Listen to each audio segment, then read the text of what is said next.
Daily Words of God.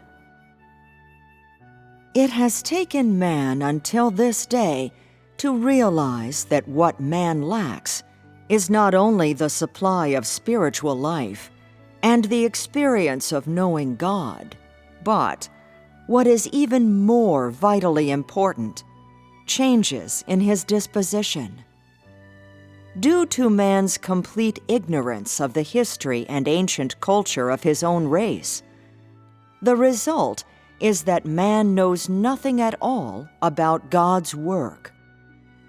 All men hope that man can be attached to God deep within his heart, but because man's flesh is excessively corrupt, both numb and obtuse, this has caused him to know nothing at all of God.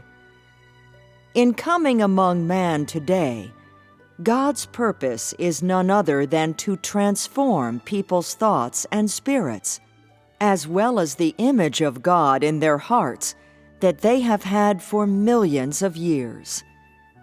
He will take this opportunity to make man perfect. That is, he will, by means of man's knowledge, change the way people come to know him and their attitude toward him, enabling man to make a triumphant new beginning in coming to know God, and so achieve the renewal and transformation of the human spirit. Dealing and discipline are the means, while conquest and renewal are the goals. Dispelling the superstitious thoughts man has held about the vague God has forever been God's intention, and lately this has also become a matter of urgency to him. Would that all people might take the long view in considering this situation. Change the way in which each person experiences, so that this urgent intention of God may soon reach fruition, and so that the last stage of God's work on earth may be perfectly brought to completion.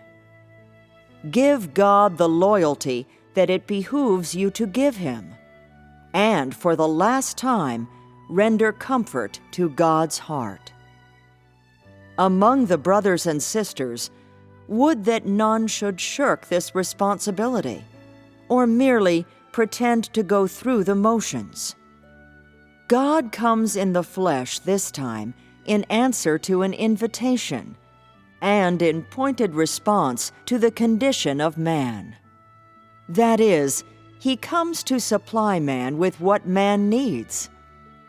No matter what man's caliber or breeding, he will, in summary, enable him to see the Word of God and, from his Word, see the existence and the manifestation of God and accept God's perfection of him, changing the thoughts and notions of man so that the original countenance of God is firmly rooted in the depths of man's heart.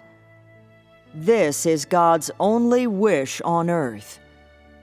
No matter how great the inborn nature of man, or how poor man's essence, or what man's behavior in the past was really like, God pays no regard to these. He only hopes for man to make completely new the image of God he has in his inner heart, and to come to know the essence of mankind, and thereby arrive at the transformation of the ideological outlook of man, and to be able to long for God from the depths and awaken an eternal attachment to him. This is the one demand that God makes of man.